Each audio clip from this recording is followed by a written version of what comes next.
final, que sería el piruvato. Por molécula de glucosa sabemos que se agregan dos piruvatos. Tenemos una glucosa 6-fosfato, fructosa 6-fosfato, gliceraldehído 3-fosfato y piruvato. Esto es resumen de esa vía oxidativa de la glucosa. Por el otro lado tenemos la vía pentosa-fosfato. Entonces, esa vía pentosa-fosfato tiene una fase oxidativa y en esa fase oxidativa se están entrando dos moléculas de NAD-fosfato en su forma oxidada y fíjense lo que está sucediendo, está formando dos moléculas de NAD-fosfato reducido. Y ya sabemos dónde va a ir o qué va a aportar como cofactor ese NAD-fosfato reducido. Mas no solamente va a permitir la generación de NAD-fosfato reducido, sino va a permitir una descarboxilación y formar ribulosa 5-fosfato.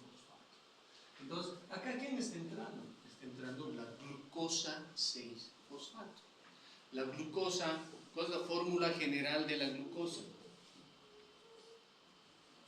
Porque tiene una fórmula general, tiene una fórmula lineal, tiene una fórmula hexagonal, tiene una fórmula sencilla de montar, cíclica y todo. ¿Cuál es la fórmula general? 6 átomos de carbono, 2 hidrógenos, 6 oxígenos. Entonces, 6 oxígenos, digo 6 carbonos, en la fase oxidativa y está formando una molécula que se llama ribulosa 5-fosfato. Porque está perdiendo un átomo de carbono que está saliendo en forma de dióxido de carbono. Entonces, está formando una molécula previa a la generación de la ribosa 5-fosfato, que es la ribulosa 5-fosfato. Pues su nombre mismo está diciendo 5-fosfato, o sea, 5 carbonos. A partir de la glucosa 6-fosfato, 6 carbonos, 5 carbonos. Listo. Hasta ahí la fase oxidativa. La fase no oxidativa. En la fase no oxidativa se generan dos moléculas. La ribulosa 5-fosfato por un lado y la ribosa 5-fosfato por otro lado. Entonces, ¿qué es lo más importante de la fase oxidativa? Que se genere ribosa 5-fosfato. ¿De quién? De la ribulosa 5-fosfato. Más aparte, en esta fase no oxidativa también se va a formar metabolitos intermediarios y esos metabolitos intermediarios se van a acoplar a la glucólisis si es que esa célula necesita generar energía. Entonces, ¿cuáles son esos dos metabolitos intermediarios? La fructosa 6-fosfato y la gliceraldehído 3-fosfato. ¿No? Entonces, en la fase no oxidativa, ¿qué se está generando? Celulosa 5-fosfato, ribosa 5-fosfato, gliceraldehído 3-fosfato y fructosa 6-fosfato. Lo más importante, que se genere ribosa 5-fosfato para que se polimerice y te genere tu RNA o tu DNA.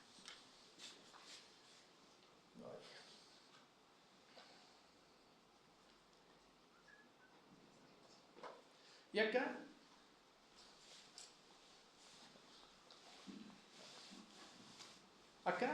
¿esta qué vía es?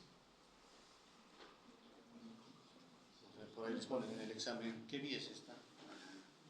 ¿Qué vía es?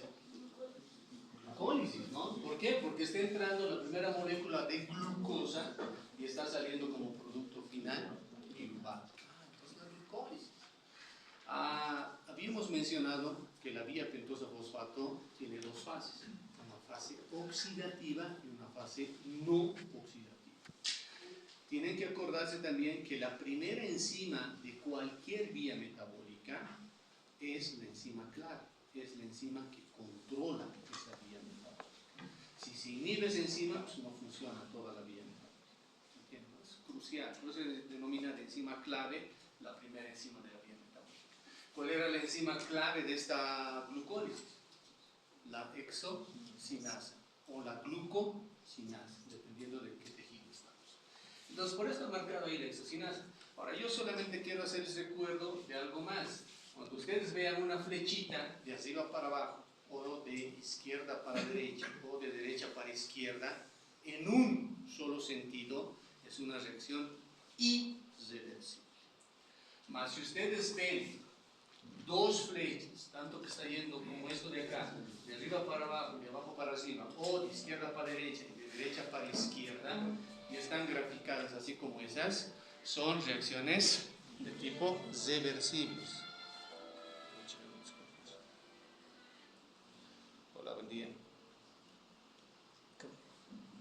Dime. Hola, te escucho. Estoy en clase.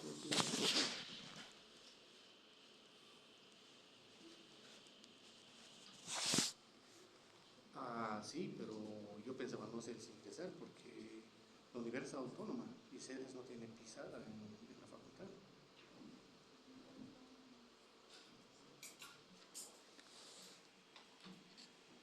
Sí, eso hablaba ayer con nuestro decano y yo le mencionaba de que si quieren que pase, que claro, que me den una carta.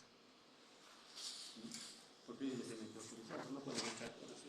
Claro, el objetivo que gana la facultad. No, ya, gracias por la información. Y así te avisan.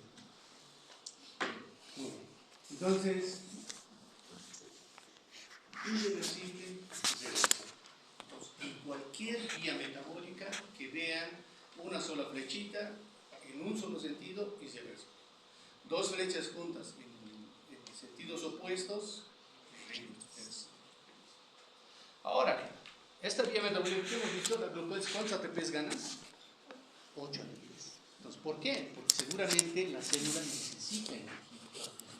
Por eso se está oxidando, cuando tú consumes la glucosa, se está oxidando hasta piruvano. Y sabemos dónde se producen ATPs a nivel de sustrato, dónde se produce NAD, el NAD dónde acaba, etcétera, etcétera. Y ahí lo acoplo la vía pentosa fosfática. Entonces ahí tengo acoplado mi fase oxidativa, mi fase oxidativa de mi vía pentosa fosfato. Entonces, ¿qué tengo acá? Empieza con la glucosa 6-fosfato. Glucosa 6-fosfato. Para transformarse en 6-fosfogluconolactona. 6-fosfogluconolactona. ¿Quién va a hacer esa reacción química? Que es, fíjense su flechita, estando en un solo sentido, irreversible. Necesita de magnesio y ahí está entrando el primer NAD fosfato oxidado para salir como un NAD fosfato reducido. ¿Quién maneja esa primera reacción? Glucosa 6-fosfato deshidrogenasa. Glucosa 6-fosfato deshidrogenasa.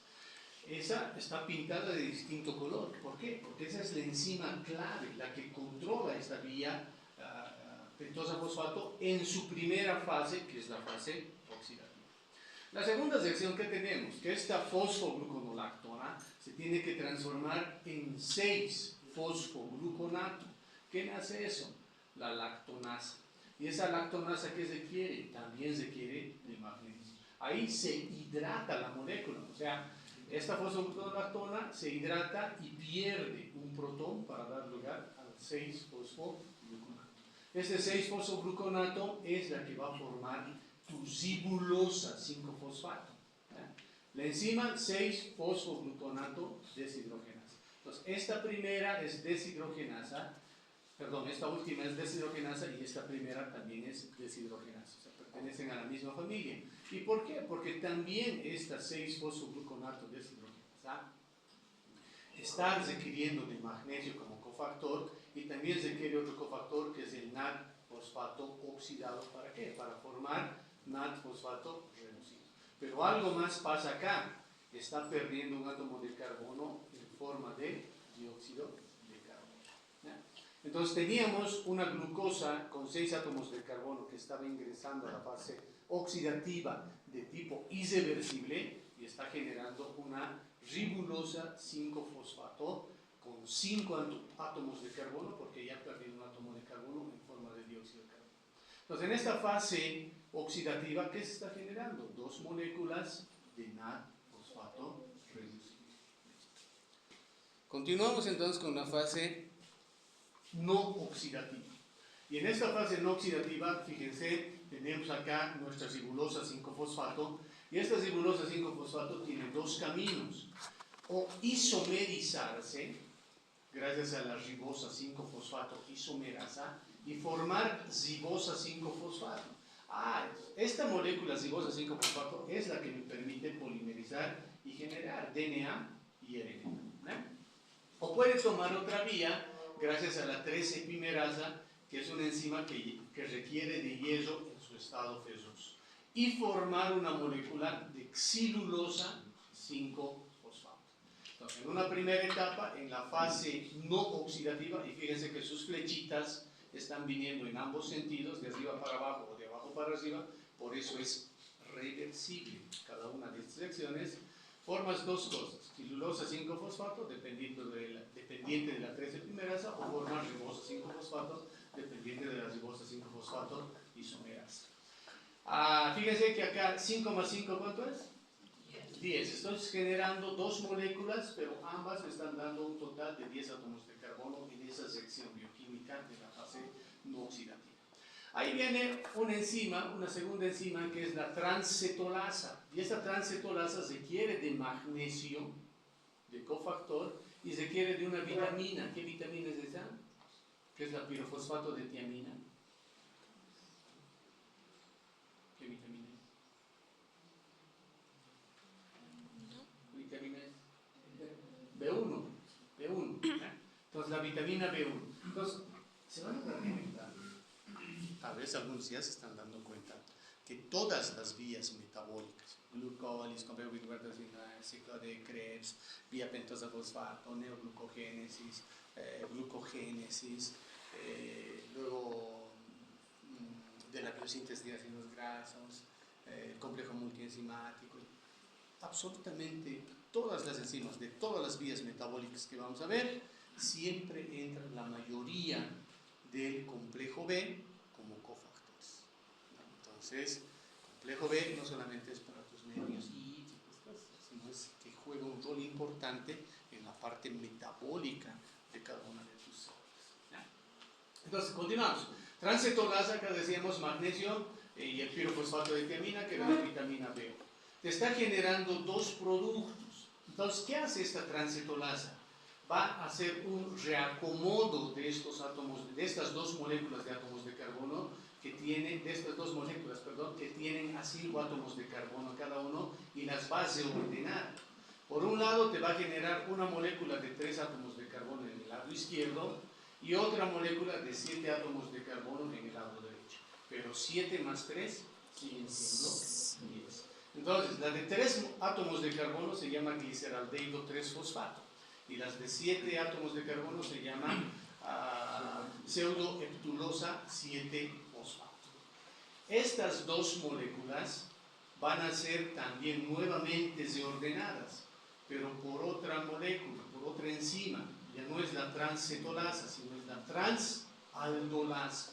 Entonces, ¿qué va a hacer? También va a hacer un reacomodo de esas moléculas y va a formar una molécula de 6 átomos de carbono en el lado izquierdo, que corresponde a la fructosa 6-fosfato, y una molécula de 4 átomos de carbono que corresponde a la eritrosa 4-fosfato. 4 más 6, ¿cuánto es? 10. Entonces seguimos. Se están generando, solamente se van reacomodando nada más, se van redistribuyendo en esas moléculas, pero siguen haciendo una secuencia de 10 átomos de carbono. Al final ingresa nuevamente la transcetolasa, esta segunda enzima que había entrado acá transcetolasa. ¿Por qué entra nuevamente la misma enzima? Porque requiere el mismo sustrato. Entonces acá el sustrato, ¿qué es? Silulosa 5-fosfato. ¿Cuántos átomos de carbono tenía? 5. Acá, ¿qué estaba entrando? Silulosa 5-fosfato, con sus 5 átomos de carbono. Por eso se está repitiendo la misma enzima a este nivel, ¿no? Que sería el último paso de la vía pentosa fosfato. Esta transcetolasa, ¿qué se quería? Acá están sus cofactores, los mismos cofactores. Magnesio y la vitamina B1 en una de sus formas activas, que era la pirofosfato de tiamina. Entonces también, ¿qué hacía acá? Reacomodaba. Acá también va a reacomodar. Te va a generar una molécula de 6 átomos de carbono, que es la fructosa 6-fosfato, y acá te va a formar otra molécula de 3 átomos de carbono, que es la gliceraldehído 3-fosfato. Entonces, ¿cuál es el producto final de la fase no oxidativa? Fructosa 6-fosfato y una segunda molécula de fructosa 6-fosfato y una molécula de gliceraldehído 3-fosfato. Y lo más importante, ¿qué era? Glucosa 5-fosfato. Entonces, te genera la molécula ribosa 5-fosfato para generar DNA y RNA y te está generando metabolitos intermediarios que si esta célula requiere energía, se van a acoplar a la glucólisis pues, para generar esa energía. Es lo que vamos a ver en esta diapositiva de acá. Ahí está. Entonces yo tengo mis dos moléculas de fructosa 6-fosfato, fíjense las flechas rojas, acá acaba de fructosa 6-fosfato, y esta fructosa 6-fosfato viene para acá, y también está acabando el nivel de la fructosa 6-fosfato. Si yo requiero de más moléculas de NAD-fosfato reducido porque quiero generar más ácidos grasos, ¿dónde me voy a ir? A la fase oxidativa. ¿Eso qué quiere decir? Que se va a activar otra enzima que se llama la fosfoglucosa isomerasa, porque va a isomerizar la fructosa 6-fosfato a glucosa 6-fosfato, y esta va a ir por la glucosa 6-fosfato deshidrogenasa a generar NAD-fosfato reducido, y por la última enzima 6-fosfogluconato deshidrogenasa va a ir a formar la segunda molécula de NAD-fosfato reducido. O directamente esta fructosa 6-fosfato va a continuar la vía de la glucólisis, oxidándose hasta piruvato. ¿Para qué? Para generar los 8 ATPs. Entonces puedes tomar esas dos vías. La gliceraldehído 3-fosfato, que también se ha formado como parte, producto final, como metabolito intermediario, también va a terminar a nivel de las triosas. ¿Se acuerdan? Acá teníamos fructosa 1,6-bifosfato y ahí venía una aldolasa. La aldolasa de tipo A que formaba dos triosas, dihidroxiacetona fosfato y gliceraldehído 3-fosfato. Esta se tenía que interconvertir en gliceraldehído 3-fosfato con una triosa isomerasa. Y esta entrar al complejo gliceraldehído 3-fosfato deshidrogenasa y venir para generar piruvato, ¿no? Entonces, la fructosa 6-fosfato y el gliceraldehído 3-fosfato se están acoplando a la vía de la glucólisis. Si esa célula se quiere energía y ya no requiere generar ribosa 5-fosfato.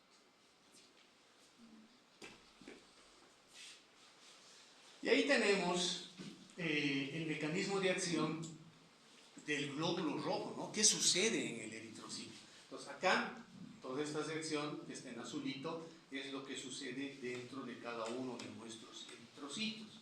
Entonces dice, el NAD-fosfato reducido, aparte de ser utilizado para las reacciones de biosíntesis, juega un papel importante en la protección frente a especies reactivas de oxígeno, regeneración de glutatión reducido para mantener el estado reducido normal de la célula.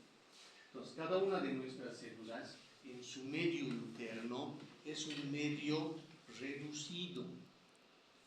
Sale para afuera y se somete a un estado oxidado. Es por eso que cuando hay destrucción de la bicapa lipídica, cualquier elemento que salga de intra a extra, laboratorialmente nos sirve como un biomarcador para emitir y dar un diagnóstico laboratorial, ¿no? Pero eso es un examen complementario. No es igualito a hacer un diagnóstico clínico que al año van a aprender en semiología, ¿no? Pero eso nos sirve y eso es lo que nos está explicando acá. Entonces, radical superóxido, radical peróxido de hidrógeno y radical hidroxilo, ya los conocemos. ¿Dónde se producen?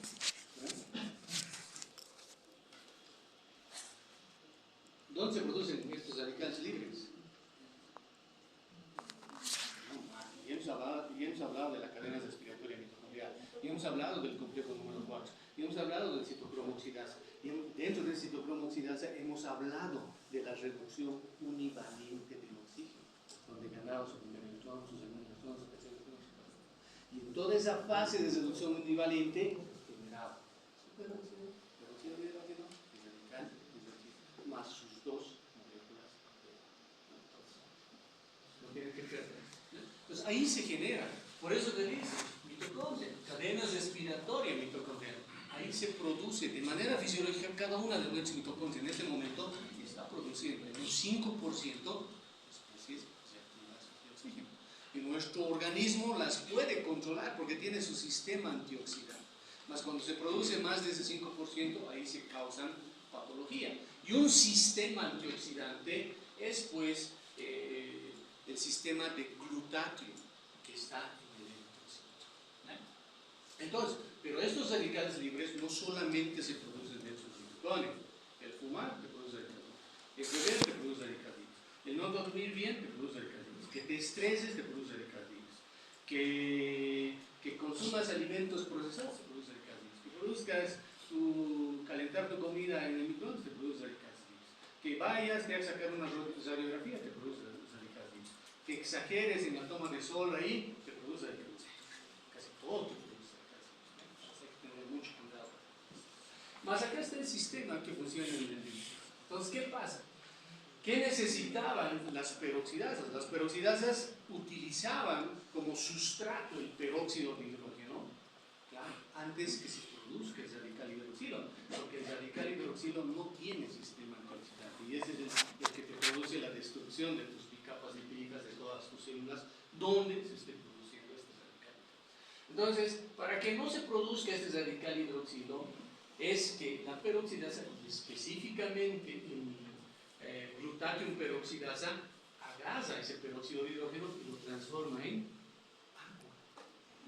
La célula que necesitaba oxígeno y agua para vivir. Y ahí entra en juego el glutatión. Aquí tenemos glutatión con hidrógeno, estamos hablando de glutatión reducido, ¿no? Porque está entrando para reducir el peróxido de hidrógeno a moléculas de agua, y si está entrando reducido, sale en forma oxidada. ¿No?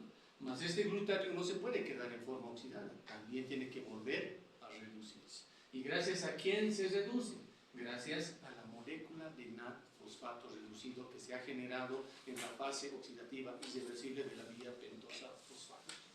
Entonces ahí se ha generado su NAD-fosfato reducido y eso ingresa para nuevamente reducir al glutatión oxidado.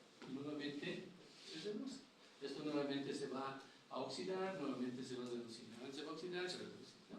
Y acá esto igual, estaba reducido, se va a oxidar, se va a reducir, se va a oxidar, se va a reducir. ¿Pero gracias a quién? A la glutatión reductasa. Entonces, glutatión peroxidasa, glutatión reductasa. Y esto gracias a quién se generaba este NAD-fosfato reducido, a la vía pentosa-fosfato, fase oxidativa. Su primera enzima. ¿Cuál era la primera enzima? Glucosa 6-fosfato deshidrogenasa. ¿Qué hacía la glucosa 6-fosfato deshidrogenasa? Agarraba glucosa 6-fosfato y te generaba en glucosa, 6-fosfogluconato lacto, ¿no? Entonces esta era la primera reacción de la vía pentosa-fosfato. Y esto ocurre en cada uno de nuestros eritrocitos. Entonces, ¿qué te dice? Implicaciones. Niveles bajos de glucosa 6-fosfato implican mayor sensibilidad al estrés oxidativo. Claro, pues cada uno de nosotros, si te tapan la boca porque somos oxígeno dependientes, vas a generar estrés oxidativo, ¿sí? Y todo lo contrario. Si tú haces más ganancia de oxígeno, se llama hiperoxia, también vas a hacer estrés oxidativo. Y también vas a generar esas especies reactivas de oxígeno. Entonces, en los eritrocitos dice, mayor importancia todavía, dado que al carecer de mitocondrias, la ruta de la pentosa-fosfato es su única manera de mantener los niveles de poder reductor necesarios para mantener el grupo hemo de la hemoglobina en estado reducido. Entonces, ¿qué era el hemo? Era un anillo tetrapisónico, estaba formado por 4 pisones, y en la parte media que tenía, hierro en su forma pesosa. Este hierro en su forma pesosa permite captar el oxígeno. Y creo que es la última diapositiva. Voy. Deficiencia de glucosa 6-fosfato deshidrogenasa. ¿Qué era la glucosa 6-fosfato deshidrogenasa? Era la primera enzima de la fase oxidativa de la vía pentosa-fosfato.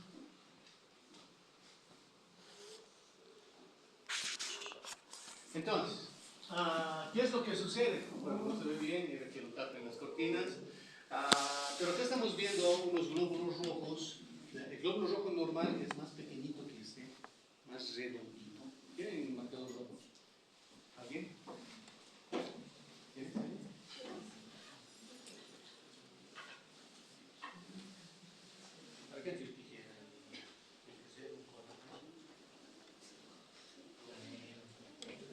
¿Alguien tiene marcador rojo?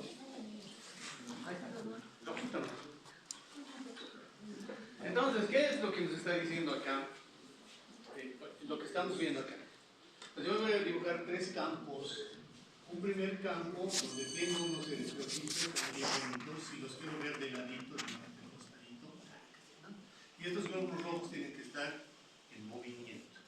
Entonces, no es necesario tener un super equipo en laboratorio. O sea, basta que tú tengas un microscopio óptico, que compres un portaobjetos a un peso, un cubreobjetos a 50 centavos y ya puedes hacer tu diagnóstico.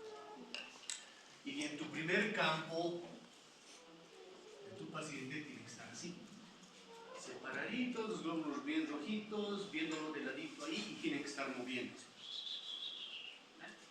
Un segundo campo donde hay aglutinación.